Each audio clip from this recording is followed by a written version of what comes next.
unfortunate baby. Stop it. Hey! I've always wondered, why is my name Kazumi? What? Why'd you call me that? Why is it? What's good, anime enthusiasts? We just had another exciting and amazing episode of Shiboyugi. Shiboyugi? God. Yuki! Nah, this anime hits everything, all the right spots. It's suspense, thriller. We get to learn a little bit more about the outside world, and we get to understand why Kinko was in that lucid state that she was in episode 1, and why Aoi and Kokoto didn't have one. It makes sense, and we not only get to learn a little bit more about them, but we also get to understand what's really happening in those lucid state dreams when they're passed out. Also, Yuki just turns into a demon this episode. Like, she just stops playing games and she will go to town. And lots of things unravel, especially from Mishiro. This is like her episode, but this is also really, you know what? Let me not take too long with this intro. Let's just get right into it, because instead of that normal highway scene that we get in the intro song still plays, but the scene is different. We get Kotoha's actual lucid state dream, like Kinko had, where Kotoha herself is saying a certain passage like over and over again. And in the scene, she's burning these rugs over a lantern that's been broken. Now, the most important thing to take away from this is that she asks, why is her name Shiori? Remember that. This is going to become very important, like almost immediately, because Kotoha wakes up. Remember how in the whole last episode that the other girl said that she was alive? Indeed, she was alive. And she wakes up to see Yuki. And Yuki then proceeds to ask her a few questions to make sure that, she's hasn't had any memory loss, that she's on the mind. And the second question actually matters a lot because it ties into the lucid state dream. Yuki asks, what is your name? And Kotoha answers, Koto no Shiori. Remember in that lucid state, Kotoha said, why is her name Shiori? And then immediately Yuki says, and that clarifies, your player name. And Kotoha waits and thinks on it for several seconds before she says, Kotoha. Immediately, they are using fake names as the players. Why? We don't really know. But again, we can theorize. If Shiori is Kotoha's real name, wouldn't they use their real name in the game? Maybe, but also at the same time, this is like a game. This is a theatric for other gamblers and other people to watch these things. So maybe you don't want to get too attached to someone that's using their real name. Maybe you don't want to get attached to the real person that's actually in the game. What if you really don't care about the players and you're just here for, I guess, really mainly the theatrics, because this is a different world. This is deranged. This isn't like illegal to have a death game. This is normal for them. So why not just give them a fake name? Because why care for the real person if they're offering themselves to be part of a game in which the high chance of them dying is high? Don't get attached to them. Just be like, hey, yo, Kotoha, let's go. Woo! Oh, man, Kotoha fell on the line, man. There goes my $1,000. You see, you don't need to get attached. But when you, know somebody's, full name, that actually matters. You get attached to them, and you don't want them to perish. And maybe this is just my thought. What if this is like a psychological manipulation kind of thing? So your previous normal life, that's Shiori. Now you're playing this death game for a living to make money. You're not Shiori anymore. You can't go back to that life. In the game, you are Kotoha. You understand what I'm saying? But the more you play the game, the more this Kotoha personality, this name you start to embody. And then all of a sudden, who is Shiori anymore? I'm Kotoha. I'm not this nice girl with glasses with a family. I'm Kotoha. I am the death game player. Ooh, I don't know if I'm cooking, but again, this is a different world. This is twisted. You gotta just take your mind out of the normal world and put it in something crazy and cook things up. And I dig this. But that whole detailed tangent away, Yuki starts to actually help, as she's gonna help Kotoha get out of the situation. And Kotoha's like, well, why'd you come back? And Yuki says, to score points and to become likable in these games. Hearing that takes us back to episode 1, to where when Yuki said, hey, when I help you girls get out of here because of my altruistic playstyle, you're probably going to owe me a favor sometime down the line. And that's building rapport, because you're probably not playing the death game once. You're probably not getting paid enough in one game. You're gonna need to play more. So if you end up with Yuki, then hey, you help Yuki, you help yourself, you're good to go. Bada bing, bada boom, everybody's happy. So they get to the point where Kotoha hops on Yuki's back and they move on. Next, we cut back to the other 3 girls. This one's very short, and the most important thing is that Chie is starting to think that Yuki was right about her danger sense, and they're starting to wonder by Kato and Chie that, hey, Yuki's probably the one that we should have not left behind and kept going. But Mishiro wasn't having it. She wasn't too keen on hearing things. She just ignores them and tries to move on. Back to Kotoha and Yuki. Yuki is starting to show her trap 16 skills, and Kotoha, is being amazed by it. And Yuki explains herself and how she has these hunches. And they reach the room where the other 3 girls were. At the same time, Kotoha starts to admit that, yeah, this really is your 10th game, upon seeing Yuki's skills, and they say she actually believes it. So Kotoha starts coughing, and they need to rest for a minute for Kotoha to catch her breath. While they're resting, more world building and explaining. Kotoha opens up and asks Yuki, oh, why'd you come back to playing death games after your little break? And Yuki says that she never really retired, but a lot happened in a previous game that made her reevaluate. Oh God, words. Reevaluate how she lives. That's the reason why she stopped. Here's a little nugget of information that the Kotoha drops. Kotoha asks if Yuki played games before Candlewoods, and she calls it a terrible game. Now, as I said in a previous episode, where this is the Yuki's 10th death game, it's called Scrap Building, and the 28th game was called Ghost House. Candlewoods, these are the names of all the death games that whatever this organization, I'm assuming, is orchestrating. They're all actually called something, and all of these girls know what the names are, and if they know what the names are, then also the audience, the watchers, and the gamblers know what they are. And so there's probably history upon certain named games and what's going on with them. Of course, Yuki returns the question and says, hey, Koto, why do you play? And Kotoha says she wants to retire early. She wants to become a recluse, and that everyone's gotten weird.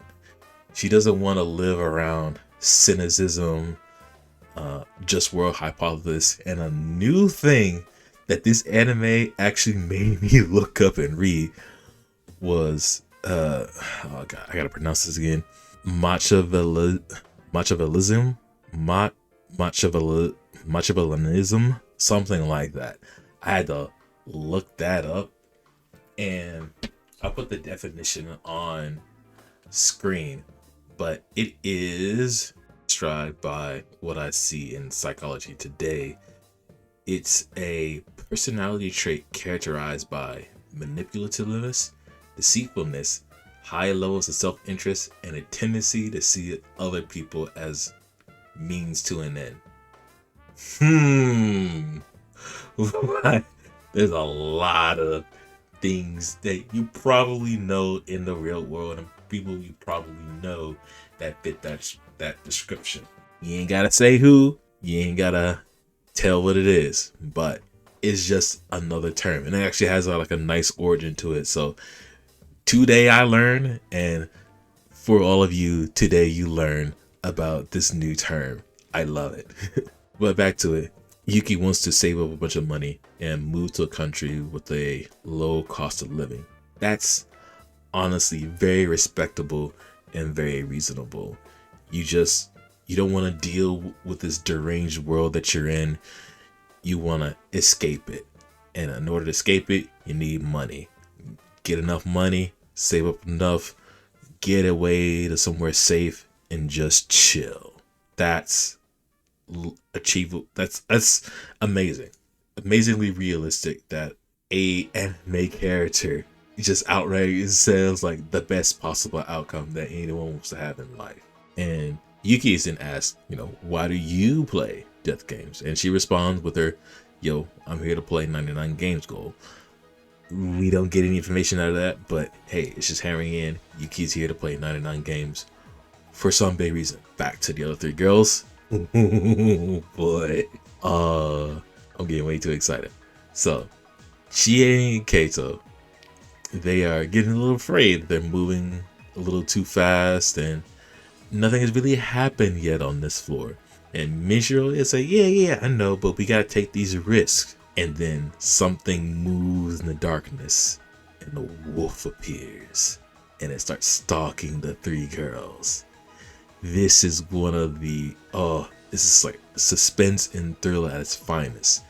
It's a stare down between the three girls and the wolf. They put the light on the wolf shows up, and they're like, oh god, that's a wolf. But they don't immediately run away. They're seemingly calm. They start walking back, keep the light on the wolf, and karma happens. Or maybe Mishiro's luck ran out, as the very same rope that they've been pulling along gets caught in her foot, just like Kotoha, and she falls. Goes to a black screen.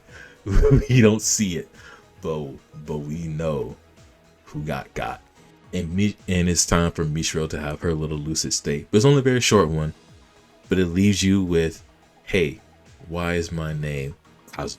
We'll get back to all of that way later, because that's a whole another can of worms we can open together with that. But back to Yuki and Kotoha. They're moving along, and hey, it's their turn to go through the same hall. They're moving cautiously and slowly, and then Yuki senses something, and there's a noise. She reaches into her pocket and she pulls out the combat knife. She moves ahead, and boom, what do you know? There's the wolf, and it's got somebody's arm in its mouth. We as an audience, we know whose arm that is. But Yuki, she's got the knife up, she's got the light on the wolf, she's ready to go. They're having a stare down, and seconds later, the wolf's gone. He dips. Koto's like, oh wow, Yuki, you're amazing. And Yuki's like, hey, you were lucky that wolf was smart. I had the knife and the light. And you know what? That makes sense, because there is a difference that both groups experienced, right? The three girls, they were okay. They had half of it. They had the light. The light means that, hey, the wolf, hey, oh my god, I got spotted. I can't really jump these girls, but I'll, stalk them down, I'll walk them down. And the wolf can kind of see, hey yo, they got a numbers advantage against me. And the girls were right to, back away slowly and don't make any sudden movements. But the moment Mishiro dropped, that was it. It was over. The wolf, he had full clearance to go, oh, this is easy. and went for the weakest one. Chie and Kaito, they got out of there. But now with Yuki, Yuki stood her ground with the light. She had the knife in her hand. And you know what's different? Also different? The wolf had something in his mouth. The wolf got, oh wait, I got food already. This person, I sense danger. They can see me. I need to back away. Yuki. Just subtle different, not even subtle difference. It's just differences like that let you know that which group is better. Speaking of which group is better, when they move ahead, we jump cut to meeting Kaito and Chihei. And they were super glad and relieved to see Yuki and Kotoha. They were like, oh my god, we're happy to see you. And Yuki asked, yo, where's Mishiro? And the girls say, got separated. We ran into the wolf, and while we were running away, Mishiro went missing. And, obviously, now we didn't know, hey, that's Mishiro's arm. Because the other girls, we got 4 arms accounted for. And now that Yuki showed up, man, Chie and Kaito, they turned fake real fast. They were so happy. They were excited to actually lead Yuki. They were like, yeah, let's go. Woo! Now that Yuki's here, it's amazing. They're skipping like, oh my god. Mishiro, how does it feel to fall from grace so quickly and easily? Speaking of, Mishiro, what you doing sitting on that floor in the other room? And she's wondering like what went wrong, what was her mistake. And I was like, Mishiro, you know what's wrong. And here's you're thinking like, okay, Mishiro's gonna like get some character development and like, man, it was my fault. No, she blames it on Yuki. She can't accept the fact that it was her fault. No. She is that, higher being, that higher intellect. I wasn't wrong. I didn't do anything. It was Yuki. It was all her fault. And then we get to her lucid state, to where she's talking with this other little blonde girl who is herself, and she starts blaming the other girls of what they did wrong and why she's in this predicament. And we start to peel the layers back. We get to learn more. Why is she here? Well, it's all because of this con artist that they brought her here. And they just fed her this story of no one here will stand above you, those in the game. We will grant you the status that you desire. And you see Yuki is in the rain near the limousine on her knees in front of this guy, and she's down on her luck, and it's like, oh, okay. So something happened to her, and like she wants to like go back to that like higher status she was. Mishiro says, no, it was all lies. I think they didn't say Yuki would be there, but her consciousness says like, it's always been that way. Someone was always above you, but you broke them all up until now.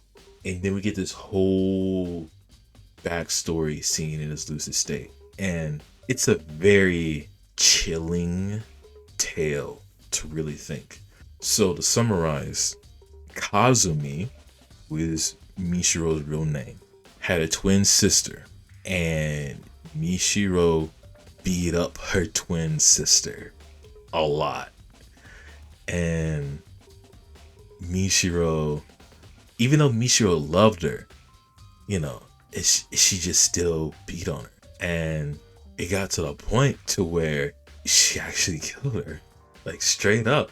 And the reason why is because her parents, or whoever her guardians were building her up, because she had the name Kazumi.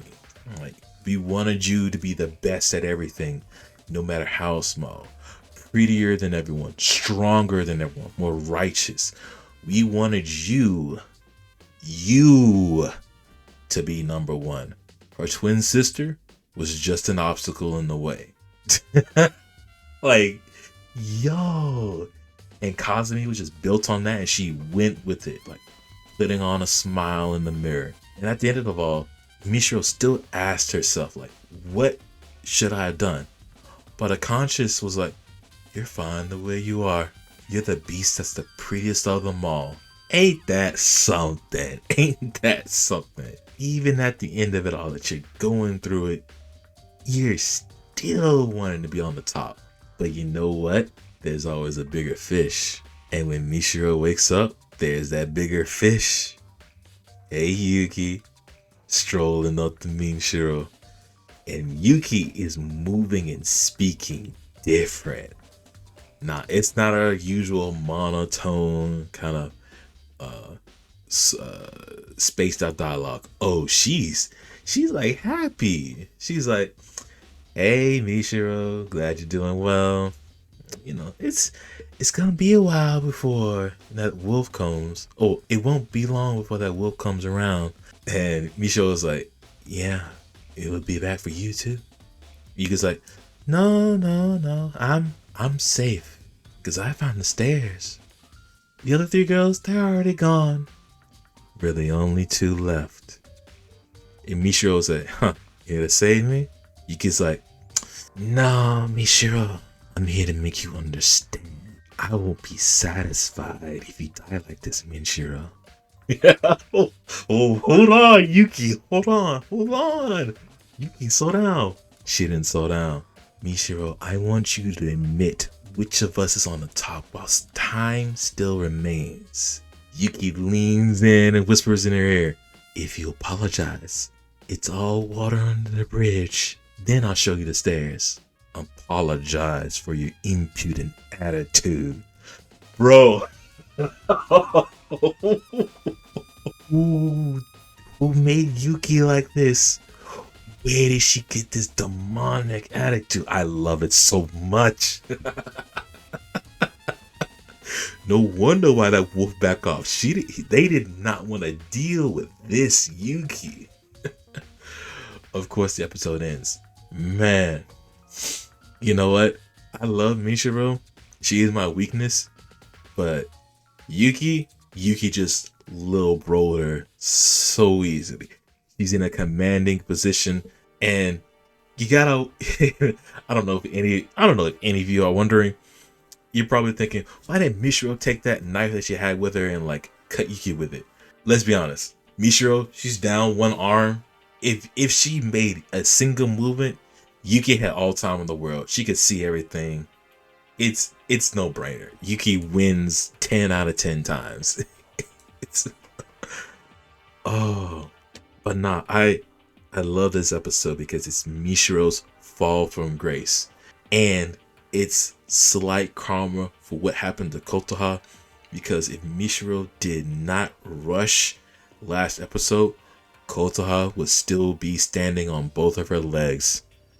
All of them would still be alive. They probably would be at the bottom of the first stairs immediately. If you just gave Yuki a chance instead of being so bigoted and so uptight and righteous. But it makes sense because of her upbringing. So we gotta have that clash of ideas and experience. It's just so happened, Mishiro, that you just went up against Yuki and you can't be Yuki. But you know, you kind of, it's this little like friction between the characters that makes this anime so great. So it's like you can like each of these characters. You can take it or leave Chie and Kaito, like the 2 fangirl and mean girls, fake friends. You can take it or leave them. But Yuki and Mishiro, you can cheer for either one of them. I'm still cheering for Mishiro. I want her to live. I want her to get back Yuki at some point, to have them go on a one-on-one. I want to see that happen. I want Mishiro to get their revenge and run back. I would love for that to happen. But of course, we'll see if Mishiro just sucks it up, swallows her pride, and just accepts defeat. Man. But yo, let me know what y'all think in the comments below about this episode. I love this. I love the dynamics. I love the intricacies. I love the play. I love the world building that's happening. And I love the theorizing that we can do. So many great things about this anime that the only things you can find fault about it are just small nitpicks. objectively and subjectively. That's really it. That's why I still think this is the anime of the season, and we've got 9 more episodes left. I'm ready. But if nothing else, I hope all of you have a good day, night, evening, morning, wherever you are in the world, and I hope your day is just a little bit better than it already is. With that, we'll catch y'all in the next episode. Peace.